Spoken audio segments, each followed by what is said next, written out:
नमस्कार जय जगन्नाथ। तो जेहेतु आज अंतर्जातीय मातृभाषा दिवस थिला तो आम विद्यालय सुभाष सार जी की विज्ञान शिक्षक से गोटे सुंदर कविता आवृत्ति करते चल आम शुणा से कविता बण और बणी। झड़ुछि जेते महुल फूल हिसाब करे गणी डाकिला को नाकियालो बणी घसुचु थंड डाले आम पासे खाइबो जेबे मिठा पिजुली फाड़े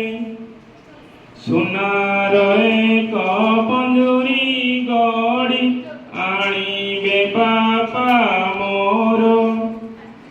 माठु मागी देबी लोटते कदली छेना सोर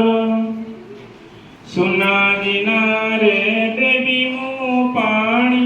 रूपा थाली रे भात बुलाइने भी मेला को तोत देखिबु केते जात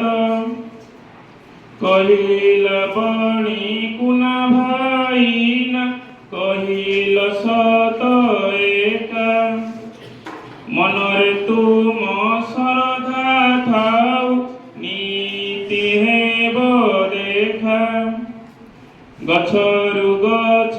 उड़ी उड़ीका पाउछि केते सुख आकाश थाई देखई मो